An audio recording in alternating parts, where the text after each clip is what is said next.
Alright guys, how's it going?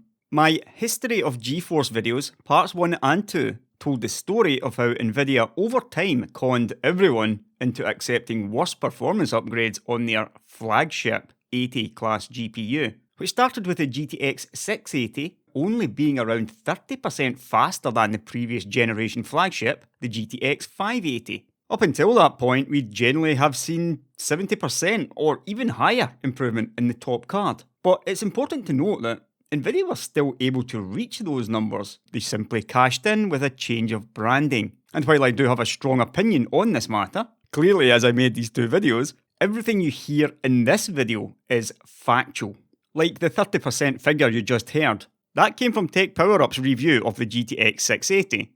100 divided by 77 gives around 30%, and this 70% number you just heard came from Tom's Hardware's review of the GTX 280. And what's more, the numbers and quotes I have used all come from multiple established tech review sites over the years, those being Tech Power Up, Tom's Hardware, Computer Base, and Guru of 3D. You may disagree with this video, however, you're not disagreeing with me, you're disagreeing with them. So with that said, let's start over at Tom's Hardware, with their review conclusion of Nvidia's Fermi series, and the initial Fermi flagship, the GTX 480. As the author was putting this story together, he asked Tom's senior editor, Thomas Soderstrom, what he wanted to know about GeForce GTX 480 and 470, and Tom answered, price, performance and power.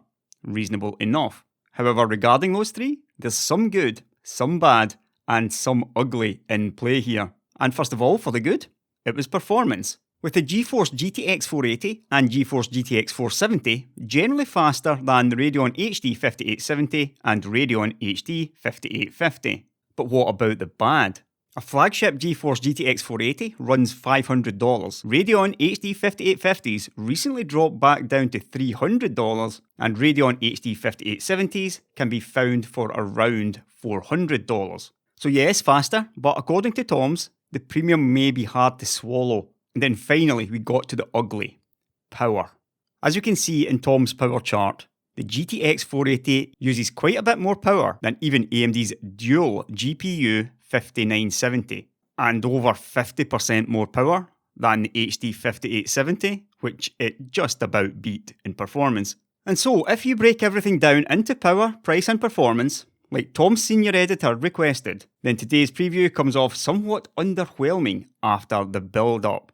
Now, Tom's reckoned the performance of the 480 was good, and I guess due to the fact that it was the fastest single GPU card at launch. However, the question I would have asked is it good enough compared to what went before? For this part of the video, I'll be using Tech Power Up a lot, as they have a very large database of card testing. All the cards mentioned here are what most people would consider true flagships, meaning that they are just about the best that Nvidia could do in the consumer space at that time. So obviously we'll be seeing a lot of TI class cards, and due to that, in every case, because we're dealing with the flagship cards, the highest resolution benchmarks will be chosen in order to minimise CPU bottlenecks. So starting with the GTX 480 review at 2560 by 1600 resolution. We can see that it was 100 divided by 64 for the GTX 280, the card it was replacing, which gives us a performance improvement of 56%. Now you might think that surely the previous flagship was the GTX 285, not the 280. But I'll get to that point in a minute. I'll get to that point now, in fact. Back then it wasn't unusual for small improvements to be made to the cards the next year after the architecture launched. And in order for Nvidia to do that with the GTX 285, they shrank the 65nm GT200. That was a chip for the GTX 280, and it was shrunk to the GT200B on 55nm, and this became the GTX 285. And it was marginally faster because of that.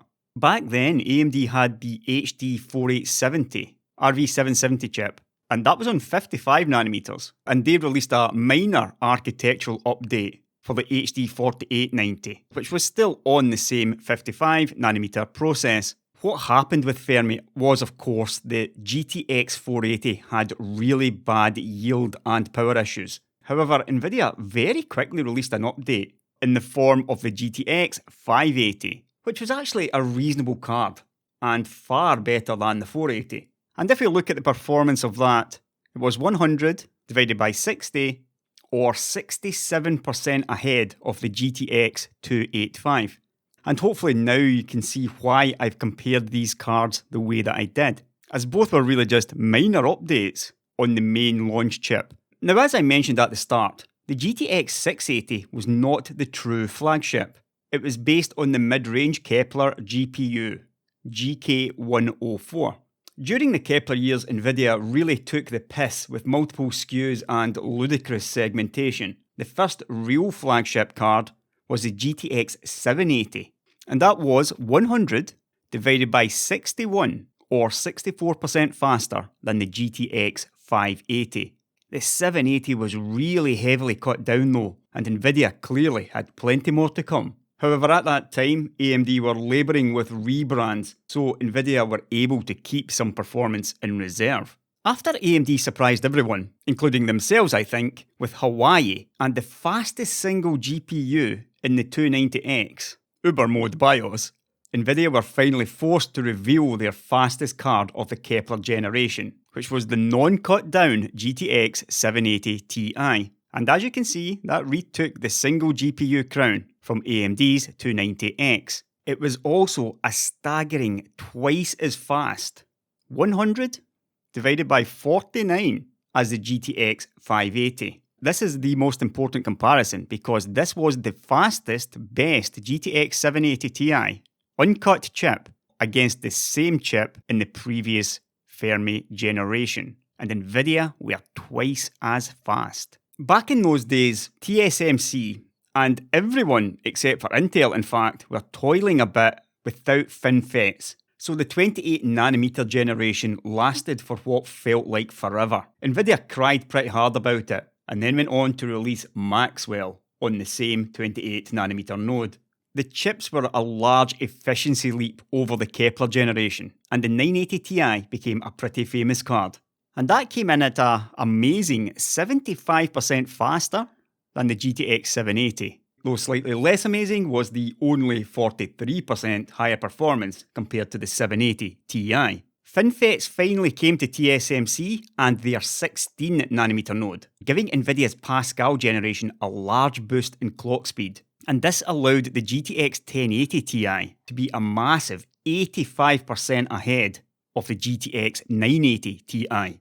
And by this point, Nvidia were completely out of sight of AMD, which allowed them to launch what was the biggest architectural change since the early 2000s with their Turing RTX 2080 Ti, which was still on the same 16nm node, but was now rebranded as 12nm by TSMC. Even AMD's 7nm cards couldn't touch the performance of the 2080 Ti, but it was only 39% faster than the 1080 Ti. Given that that was the same node, that is a very good improvement, but it would have been so much better on 7nm. And so there's a bit of a mix there. We've gone from twice as fast, 85% faster, 75% faster, all the way down to 39% in the case of Turing. In these lowest cases, it was really due to the fact that Nvidia remained on the same node for a long time. With Maxwell, they had no choice. The industry was stuck without FinFETs, but with Turing, that was their decision. Nvidia launching Ampere on Samsung 8nm was also their decision. Many people commented on my video and on Twitter that perhaps that wasn't the case because TSMC's 7nm supply seems to be very tight. However, I didn't really buy that argument, as if AMD can get so many 7nm wafers from TSMC that they can have an entire tech portfolio, including game consoles, Nvidia could have got plenty enough for GPUs alone, had they been willing to pay the price. Now sadly, Tech Power Up didn't get a Founders Edition 3090, but they did get multiple AIB cards. The only one that didn't have an overclock was the Zotac 3090 Trinity, and in their review, it was 45%, 100 divided by 69, faster than the 2080 Ti. At this point, I decided to check around for confirmation of just how much faster the 3090 was. And over at Tom's, 109.2 divided by 74, that is 48% faster. Over at Computer Base and their performance rating showed the Founders Edition to be 45% faster again, And over at Guru of 3D, their 3090 was around 47.5% faster. And so overall, we can be fairly confident that a number of around 46% is the actual performance improvement NVIDIA's best case consumer card generation to generation. That's the 3090 versus the 2080 Ti. And as you can see, that's somewhat short of their claim on Ampere being the greatest generational leap ever. In actual fact, Ampere is NVIDIA's third lowest performance improvement in history and would have been worse than even the Kepler to Maxwell transition. On the same 28nm node, remember, had NVIDIA not launched the 780 Ti very late. What makes Ampere's performance improvement even less impressive is that it has come after NVIDIA's worst performance improvement in history, in the 2080 Ti. That is two of the lowest increases in GPU performance in history, back to back. And that is a fact. Now, like Tom's senior editor said back in 2010 with Fermi, what he wants to know about in a graphics card is performance, price, and power. We know where Ampere stands on performance. Let's now take a look at historical prices. Again, all of this information is coming from respected tech sites like AnandTech. And we can see over at their review, the GTX 280 cost $650. However, it was famously or infamously slashed in price just a month later because AMD almost beat it with a card at less than half the cost. And because of this extra competition, the GTX 285 only cost $400, and AMD were of course pretty close again with the HD 4890. The GTX 480 cost $500, which remember, according to the Tom's Hardware reviewer, was a premium that was hard to swallow over the HD 5870. The GTX 580 quickly followed the 480 though, at the same $500 price point. But then the 780 was pushed up to $650, as at this point, AMD were taking a break from architecting GPU. The 780 Ti was pushed up further to $700, even though AMD were pretty close with Hawaii. And then bizarrely you might think, the 980 Ti was dropped in price to $650. However, it's worth remembering that AMD were expected to get pretty close with the Fury X at that time, and Nvidia had their $1,000 Titan anyway. Definitely odd though was the $700 price point of the 1080 Ti. $700 is a lot to pay for a graphics card in my opinion, but you'll never get an Nvidia flagship near this price again. And then they just took the absurd route, with the 2080 Ti priced at $1,200, before just now launching Ampere, the RTX 3090, at an eye-watering $1,500. Not only are Turing and Ampere some of the lowest performance increases in history, generation to generation, they are also the most expensive flagship cards in history by a long, long distance. This is not my opinion, it is simply a fact. But with performance and price out of the way, what about the final P? Power. This is a little more difficult to nail exactly, as power testing methodology has changed a lot over the past 10 years. I will mostly be using Tech Power Up again though, as they do some pretty thorough power testing, and they take GPU power readings, not power at the socket. There might be some surprising numbers in this part though, as everyone remembers Fermi as a huge power hog. However, it's not that bad according to Tech Power Up. Where possible though, I've cross-referenced with other publications. What's important here isn't, say, the difference in power between Fermi and Pascal, for example. What's important is how much the power draw increased or decreased from generation to generation. So if we use the GTX 580 review again, and go to the power consumption charts, and taking the average, here we see the GTX 280 drawing only 136 watts, with the 285 a little bit less at 129 watts. The 480 though, that was way up at 223 watts, and the 580 was then dropped down a little to 197 watts. If we now move on to the GTX 780 Ti review, and that power consumption test, again sticking with average, we can see the 580 is now drawing 214 watts, while the 780 is drawing 199 watts, and the 780 Ti 229 watts. It's the delta that is most important, and so I have kept the old number of 197 watts for the 580, and therefore, in that case, the 780 would presumably be 182 watts in comparison, as it's 15 less than the 580 here. And in that case, the 780 Ti would come in at 212. Next up, we go to the GTX 980 Ti review, and once again, on average power, it is pulling 14 watts less than the 780 Ti. And in the GTX 1080 Ti review, we can see it pulling an extra 20 watts compared to the 980 Ti. And then finally, we get to the RTX 3090 review, average power consumption during gaming, and the 2080 Ti at 273 watts came in 42 watts higher than the 1080 Ti, while the RTX 3090 pulls an astronomically higher 83 more watts than the 2080 Ti. So, not only are the last two generations some of the worst performance increases, and not only are the last two generations the worst in terms of price ever, they are also some of the worst in terms of worsening power draw generation over generation. And that is not my opinion, it's a plain fact. And here are those facts presented plainly in these charts. The GTX 480 was 56% faster than the 280. The 580 was 67% faster than the 285. The 780 was 64% faster than the 580, with the 780 Ti being twice as fast as the 580. The 980 Ti was 75% faster than the 780 and 43% faster than the 780 Ti. The 1080 Ti was 85% faster than the 980 Ti. The RTX 2080 Ti was 39% faster than the 1080 Ti, and the RTX 3090 was 46% faster than the RTX 2080 Ti.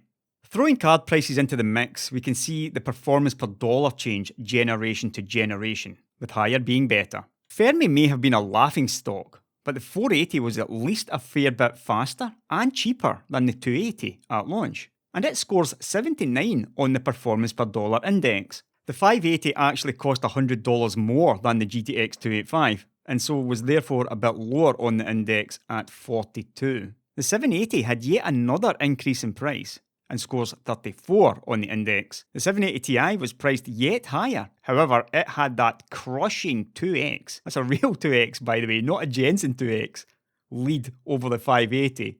And so it scores 60 on the index. The 980 Ti was slightly cheaper than the 780 Ti and scores 50 on the index. And the 1080 Ti's huge performance improvement combined with a small increase of only $50 meant it scored 77 on the index. And now to the last two. There will be no great surprise here, assuming you've followed the video so far.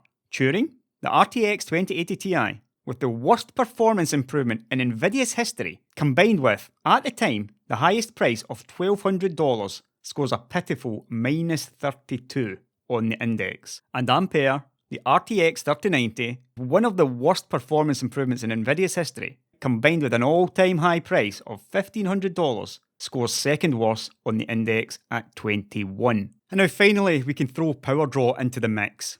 As you've seen already, the 480 wasn't the worst performance leap in history, and was actually the best improvement in performance per dollar. It was just a meme due to the ridiculous extra power draw. And that card has the ignominy of being the only card in history to have worse performance per watt than the previous generation.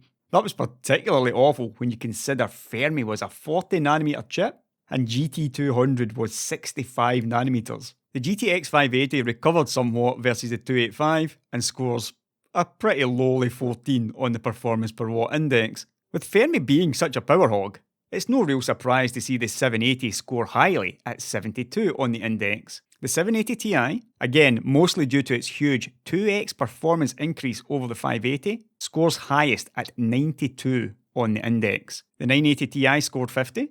The 1080 Ti was second highest at 75 on the index. And then we get to the last two again.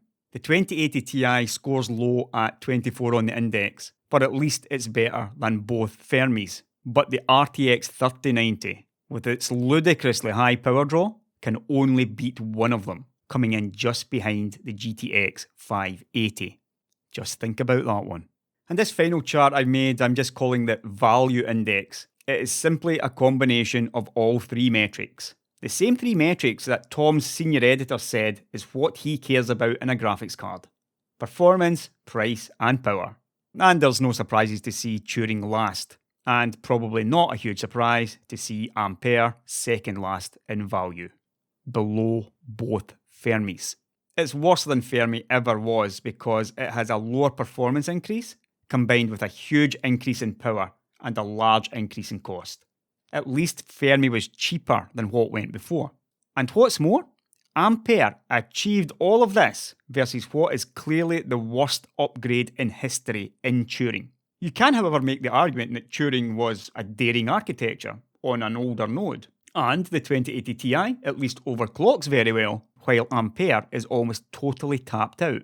And as I've said before, I actually did like Turing, architecturally, but I'd never have dreamed of paying $1,200 for a 2080 Ti. $1,500 for a 3090? You have got to be kidding me. And some people will say that the reason Ampere scores so bad is due to the 3090 being used instead of the 3080. That's an argument that you can make. However, if so, you also need to realise that Ampere would be the worst increase in performance in NVIDIA's history. Worse than even Turing. Even with the new node, and even with the higher power draw. It would have performed well on performance per dollar simply because Turing, the RTX 2080, is vastly overpriced. And on that point, ask yourself this. Is that why you think the 3080 is a good price? Because it's faster and a lot cheaper than a 2080 Ti. The 2080 Ti is the worst value card in NVIDIA's history by a massive distance. NVIDIA made it very easy to skip this generation with one of the worst performance increases in history, combined with some of the highest power draw in history, and absolutely the highest price in history. This has to come to an end someday, and the end begins with some of you prospective 3090 buyers coming to your senses. Everything in this video was fact, not my opinion. I'll catch you later, guys.